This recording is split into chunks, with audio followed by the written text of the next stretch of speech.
मेरा नाम शिवानी है। 10 साल पहले मेरी माँ की मृत्यु हो गई थी। उस समय सबके कहने पर भी मेरे पापा ने दूसरी शादी नहीं की, क्योंकि मेरे पापा मुझसे बहुत ज़्यादा प्यार करते थे। लेकिन अब जब मेरी शादी की उम्र हो रही है, तब मेरे पापा दूसरी शादी कर रहे हैं।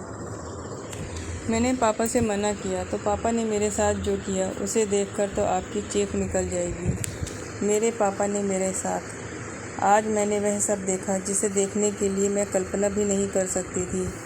कॉलेज से घर लौटते समय मुझे डैडी अपनी कार में एक बेहद खूबसूरत औरत के साथ बैठे दिखाई दिए। जिस अंदाज में वह औरत डैडी से बात कर रही थी, उसे देखकर कोई भी अंदाज़ा लगा सकता था कि वह डैडी के बेहद करीब थी। 10 साल पहले जब मेरी माँ की मृत्यु हुई थी, तब सारे रिश्तेदारों ने डैडी को दूसरा विवाह करने की सलाह दी थी। लेकिन डैडी ने सख्ती से मना करते हुए कहा था कि मैं अपनी बेटी शिवानी के लिए दूसरी माँ किसी भी सूरत में नहीं लाऊंगा, और डैडी अपने वादे पर अब तक कायम रहे। लेकिन आज अचानक ऐसा क्या हो गया जो वह एक औरत के करीब होकर मेरे वजूद की उपेक्षा की गर्म सलाखों में भेद रहे थे। मुझे अच्छी तरह से याद है कि मम्मी और डैडी के बीच कभी नहीं बनी थी। मम्मी के ख़ानदान के मुकाबले में डैडी के ख़ानदान की हैसियत कम थी, इसलिए मम्मी बात बात पर अपनी अमीरी के किस्से बयान करके डैडी को मानसिक पीड़ा पहुंचाया करती थी। मेरी समझ में आज तक यह बात नहीं आई कि जब डैडी और मम्मी के विचार आपस में मिलते नहीं थे, तब डैडी ने उन्हें अपनी जीवन संगिनी क्यों बनाया था। कॉलेज से घर आते ही काकी माँ ने मुझे चाय के लिए पूछा तो मैंने उन्हें मना कर दिया।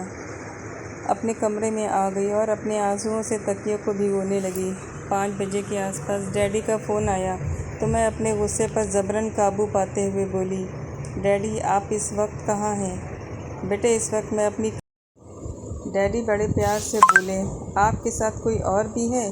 मैंने शक भरे अंदाज में पूछा, अरे तुम्हें कैसे पता चला कि इस समय मेरे साथ कोई और भी है? क्या तुम्हें फ़ोन पर किसी की खुशबू आ गई? डैडी हंसते हुए बोले, हाँ मैं आपकी इकलौती बेटी हूँ, इसलिए मुझे आपके बारे में सब पता चल जाता है। बताइए कौन है आपके साथ? देखा तुमने अरुणिमा, मेरी बेटी मेरे बारे में हर तरह की खबर रखती है। मुझे समझते देर नहीं लगी कि डैडी के साथ कार में बैठी औरत का नाम अरुणिमा है। जनाब आप यहाँ गलत फरमा रहे हैं। डैडी के मोबाइल से मुझे एक औरत की खनकती आवाज़ सुनाई दी। अब वह आपकी ही नहीं मेरी भी बेटी है। उस औरत का यह जुमला जहरीले तीर की तरह मेरे सीने में जा लगा। एकाएक मेरे दिमाग की नसें तनने लगी और मेरा जी चाहा मैं सारी दुनिया को आग लगा दूं। शिवानी बेटे तुम लाइन पर तो हो ना? मुझे डैडी का बेफिक्री से भरा स्वर सुनाई दिया। हाँ मैं बेजान स्वर में बोली, डैडी ये सब क्या हो रहा है? आपके साथ कौन है? बेटे तुम्हें घर आकर सब बताता हूँ। इसी के साथ डैडी ने फ़ोन काट दिया और मैं सोचती रह गई कि ये अरुणिमा कौन है? यह डैडी के जीवन में कब और कैसे आ गई? डैडी और अरुणिमा के बारे में सोचते सोचते कब मेरी आँख लग गई मुझे पता ही नहीं चला। 7 बजे शाम को उसकी माँ ने मुझे उठाया और चिंतित स्वर में बोली, बेटी शिवानी क्या बात है? आज तुमने चाय नहीं पी? तुम्हारी तबीयत तो ठीक है ना? काकी माँ मेरी तबीयत ठीक है। डैडी आ गए? मैंने पूछा। हाँ, और वह तुम्हें बुला रहे हैं। उन्होंने कहा तुम अच्छी तरह से तैयार होकर आना। इतना कहकर काकी माँ कमरे से बाहर निकल गई। थोड़ी देर बाद मैं ड्राइंग रूम में आई तो मुझे सोफे पर वही औरत बैठी दिखाई दी जिसे आज मैंने डैडी के साथ उनकी कार में देखा था। अरु यह है मेरी बेटी शिवानी। डैडी उस औरत से मेरा परिचय कराते हुए बोले। न चाहते हुए भी मेरे हाथ नमस्कार करने की मुद्रा में जड़ गए। जीती रहो। वह खुद ही उठकर मेरे करीब आ गई और फिर मेरा चेहरा अपने हाथों में लेकर उन्होंने मेरे माथे पर एक प्यारा चुम्बन अंकित कर दिया। अगर मेरी कोई बेटी होती तो वह बिल्कुल तुम्हारे जैसी होती। सच में तुम बहुत प्यारी हो। अरु यह भी तो तुम्हारी ही बेटी है। डैडी हंसते हुए बोले। डैडी के ये शब्द पिघले शीशे की तरह मेरे कानों में उतरते चले गए। मेरा जी चाहा मैं अपने कमरे में जाऊं और खूब फूट फूट कर रोऊं। आखिर डैडी ने मेरे विश्वास का जो फ़ोन किया था। बेटी तुम करती क्या हो? अरुणिमा जी ने मुझसे अपने साथ बैठाते हुए पूछा। उस वक्त मेरी हालत बड़ी अजीब सी थी। जिस औरत से मुझे नफ़रत करनी चाहिए थी, वह औरत मेरे वजूद पर अपने आप छाती जा रही थी। मैं उन्हें अपनी पढ़ाई के बारे में बताने लगी। हम दोनों के बीच बहुत देर तक बातें हुईं। काकी माँ, देखो तो कौन आया है। डैडी ने काकी माँ को आवाज़ दी। मैं जानती हूँ कौन आया है। काकी माँ ने वहाँ चाय की ट्रॉली के साथ कदम रखा। अरे काकी माँ, आप? अरुणिमा उन्हें देखते ही खड़ी हो गई। चाय की ट्रॉली मेज़ पर रखकर काकी माँ उनकी तरफ बढ़ी। फिर दोनों प्यार से गले मिली और मैं दोनों को उलझन भरी निगाहों से देखने लगी। अरुणिमा का इस घर से पूर्व में गहरा संबंध था, यह बात तो समझ में आ गई थी, लेकिन कोई सिरा मेरे हाथों में नहीं आ रहा था। काकी माँ, आप इन्हें जानती हैं? मैंने हैरत भरे स्वर में काकी माँ से पूछा। काकी माँ के बोलने से पहले ही डैडी बोल पड़े। बेटी, अरुणिमा जी का इस घर से गहरा संबंध रहा है। हम दोनों एक ही स्कूल और एक ही कॉलेज में पढ़े हैं। तभी अरुणिमा जी ने डैडी को इशारा किया तो डैडी ने फ़ौरन अपनी बात पलटी और सबको चाय पीने के लिए कहने लगे। अब मेरी समझ में कुछ कुछ आने लगा था कि मम्मी डैडी के बीच ऐसा क्या था जो वे एक दूसरे से बात करना तो दूर, देखना तक पसंद नहीं करते थे। निस्संदेह डैडी शादी से पहले इसी अरुणिमा जी से प्यार करते थे। चाय पीने के दौरान मैंने अरुणिमा जी से काफ़ी बातें की। वह बहुत ज़हीन थी। वह हर विषय पर खुलकर बोल सकती थी। उनकी नॉलेज को देखकर मेरे उनके प्रति कुछ देर पहले जमी नफ़रत की बर्फ़ तेज़ी से पिघलने लगी। उनकी बातों से मुझे यह भी पता चला कि वह एक प्रोफेसर थी। कुछ साल पहले उनके पति का देहांत हो गया। उनका अपना कहने को इकलौता बेटा नितिन था, जो बिज़नेस के सिलसिले में कुछ दिनों के लिए लंदन गया हुआ था। रात का डिनर करने के बाद जब अरुणिमा गई तो मैं अपने कमरे में आ गई। मैंने कहीं पढ़ा था कि कुछ औरतों की भ्रुकुटियों में संसार भर की राजनीति की लिपि होती है। जब उनकी पलकें झुक जाती हैं तो न जाने कितने सिंहासन उठ जाते हैं, और जब उनकी पलकें उठती हैं तो न जाने कितने राजवंश गौरव से गिर जाते हैं। अरुणिमा जी भी शायद उन्हीं औरतों में एक थी। तभी डैडी ने दूसरी शादी न करने की जो कसम खाई थी, उसे आज वह तोड़ने के लिए हरगिज़ तैयार नहीं होते। मैं बिल्कुल नहीं चाहती थी इस उम्र में डैडी अरुणिमा जी से शादी करके दीन दुनिया की नज़रों में उपहास का पात्र बने। सुबह टेलीफोन की घंटी मेरी आँख खुली। मैंने फ़ोन उठाया तो मुझे अरुणिमा जी की मधुर आवाज़ सुनाई दी। स्वीट बेबी, मैं तुम्हें डिस्टर्ब तो नहीं किया? नहीं आंटी जी, मैं ज़रा संभल कर बोली। आज मेरे कॉलेज की छुट्टी थी, इसलिए मैं देर तक सोने का मज़ा लेना चाह रही थी। इसका मतलब मैंने तुम्हारी नींद में खलल डाला। सॉरी बेटे। नहीं आंटी जी, ऐसी कोई बात नहीं है। कहिए, कैसे याद किया?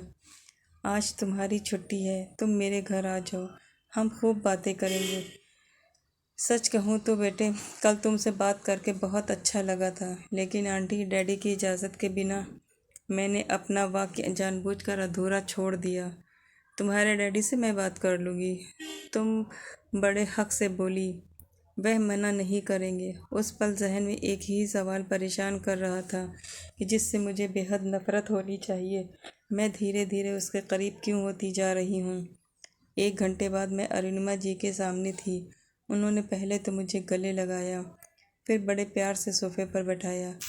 इसके बाद वह मेरे लिए नाश्ता बना कर लाई। नाश्ते के दौरान मैंने उनसे पूछा, आंटी मेरी समझ में नहीं आ रहा, आपसे मिले हुए मुझे अभी सिर्फ 1 दिन हुआ है। सच कहूँ तो मैं कल से आपके बारे में ही सोचे जा रही हूँ। अगर आप मुझे पहले मिल जाती तो कितना अच्छा होता। यह कहकर मैं उनके घर को देखने लगी। उनका सलीका और हुनर ड्राइंग रूम से बेडरूम तक हर जगह दिखाई दे रहा था। हर चीज़ करीने से रखी हुई थी। उनका घर इतना साफ़ सुथरा और खूबसूरत था कि वह मुझे मोहब्बतों का आईना जान पड़ा। उनके सलीके और हुनर देखकर मेरे दिल में एक हुक सी उठ रही थी। मैं सोच रही थी कि काश उनके जैसी मेरी माँ होती। तभी मेरी आंखों के सामने मेरी मम्मी का चेहरा घूम गया। मेरी मम्मी एक मगरूर औरत थी। उन्होंने अपनी ज़िंदगी का सबसे ज़्यादातर वक्त डैडी से लड़ते हुए बिताया था। मेरी मम्मी ने बेशक मेरे डैडी के शरीर पर कब्ज़ा कर लिया था, लेकिन वह उनके दिल में जगह नहीं बना पाई थी, जो कि एक स्त्री अपने पति के दिल में बनाती है। अब अरुणिमा जी की ज़िंदगी एक खुली किताब की तरह मेरे सामने आ गई थी। उनके दिल के किसी कोने में मेरे डैडी के लिए जगह ज़रूर थी, लेकिन उन्होंने डैडी से शादी क्यों नहीं की थी, यह बात मेरी समझ से बाहर थी। शाम होते ही डैडी मुझे लेने आ गए। रास्ते में मैंने उनसे पूछा, डैडी अगर आप बुरा ना माने तो एक बात पूछ सकती हूँ? डैडी ने बड़ी हैरानी से मुझे देखा, फिर आहत भाव से बोले, बेटे मैंने आज तक तुम्हारी किसी बात का बुरा माना है? जो आज तुम ऐसी बातें कर रही हो, तुम जो पूछना चाहती हो पूछ सकती हो, मैं तुम्हारी किसी बात का बुरा नहीं मानूंगा। आप अरुणिमा जी से प्यार करते हैं ना? मैंने बिना किसी भूमिका के कहा। डैडी पहले काफ़ी देर तक चुप रहे, फिर एक गहरी सांस छोड़ते हुए बोले, ये सच है कि एक वक्त था जब हम दोनों ही एक दूसरे को हद से ज़्यादा चाहते थे और हमेशा के लिए एक दूसरे का होने का फ़ैसला कर चुके थे। ऐसी बात थी तो आपने एक दूसरे से शादी क्यों नहीं की? क्योंकि तुम्हारे दादा ने मुझे अरुणिमा से शादी करने से मना किया था। तब मैंने अपने माँ बाप की मर्ज़ी के बिना घर से भागकर अरुणिमा से शादी करने का फ़ैसला किया था, लेकिन उस वक्त अरुणिमा ने मेरा साथ नहीं दिया था। तब उसका यही कहना था कि हमारे माँ बाप हम पर बहुत एहसान हैं, हमें उनके एहसानों का सिला उनके अरमानों का खून करके नहीं देना चाहिए।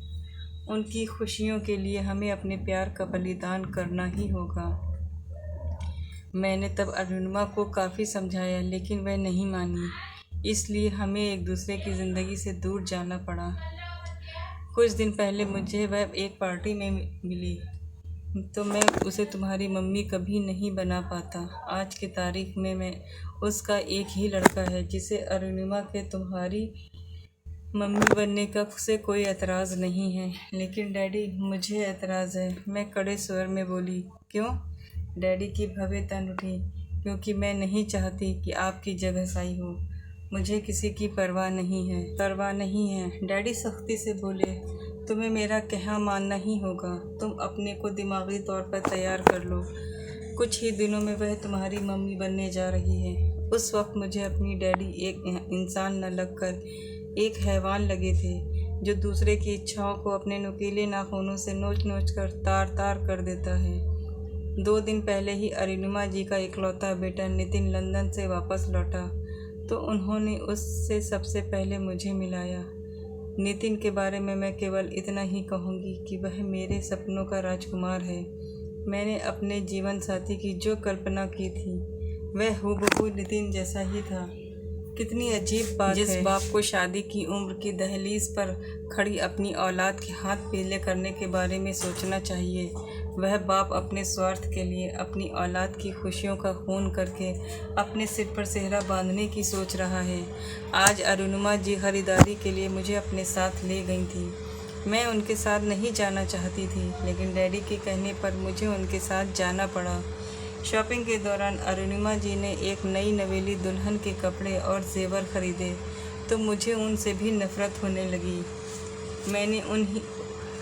मैंने मन ही मन निश्चय कर अपनी डायरी में लिख दिया कि जिस दिन डैडी अपने माथे पर सेहरा बांधेंगे, उसी दिन इस घर से मेरी अर्थी उठेगी। आज मुझे अपने नसीब पर रोना आ रहा है और हंसना भी। रोना इस बात पर आ रहा है जो मैंने सोचा था वह हुआ नहीं, और जो मैंने नहीं सोचा था वो हो रहा। यह बात मुझे पता चल गई थी कि डैडी को अरुणिमा आंटी को मेरी माँ बनाने का फ़ैसला आगे आने वाले 28 नवंबर को करना था, और वह विवाह बहुत सादगी से गिने चुने लोगों के बीच ही होना था। 28 नवंबर की सुबह होते ही मैंने खुदकुशी करने की पूरी तैयारी कर ली थी। मैंने सोच लिया था कि डैडी जैसे ही अरुणिमा आंटी के साथ फेरे लेंगे, वैसे ही मैं अपने कमरे में आकर पंखे से लटक कर फांसी लगा लूँगी। दोपहर को जब मैंने अपने कमरे में मायूस बैठी थी, तभी काकी माँ ने कुछ सामान के साथ वहाँ कदम रखा और धीमे स्वर में बोली, ये कपड़े तुम्हारे डैडी के पसंद के हैं, जो कि उन्होंने अरुणिमा बेटी से खरीदवाए हैं। उन्होंने कहा कि तुम जल्दी से ये कपड़े पहनकर नीचे आ जाओ। मैं काकी माँ से कुछ पूछ पाती इससे पहले वह कमरे से बाहर चली गई और कुछ लड़कियां मेरे कमरे में आकर मुझे संवारने लगीं। थोड़ी देर बाद मैंने ड्राइंग रूम में कदम रखा तो वहाँ काफ़ी मेहमान बैठे थे। मेहमानों की गहमा गहमी देखकर मेरी समझ में कुछ नहीं आया। मैं सोफे पर बैठी ही थी कि वहाँ अरुणिमा जी आ गई। उनके साथ नितिन नहीं आया था। शिशिर, हमें इजाज़त है? उन्होंने डैडी से पूछा। हाँ हाँ, क्यों नहीं। यह रही तुम्हारी अमानत, इसे संभाल कर रखिएगा, डैडी भावुक स्वर में बोले। तभी वहाँ नितिन ने कदम रखा, जो दुल्हा बना हुआ था। मेरा सर घूम गया। मैंने उलझन भरी निगाहों से डैडी की तरफ देखा तो वह मेरे करीब आकर बोले, मैंने तुमसे कहा था ना कि अरुणिमा आंटी को तुम्हारी मम्मी बनाऊंगा। आज से अरुणिमा आंटी तुम्हारी मम्मी हैं, इन्हें हमेशा खुश रखना। एकाएक मेरी रुलाई फूट पड़ी। मैं डैडी के गले लग गई और फूट फूट कर रोने लगी। इसके बाद पवित्र अग्नि के साथ फेरे लेकर मैं नितिन की हमसफ़र और अरुणिमा जी की बेटी बन गई। दोस्तों, आपको हमारी कहानी कैसी लगी कमेंट में ज़रूर बताइएगा। अगर आप हमारे चैनल पर नए हैं तो हमारे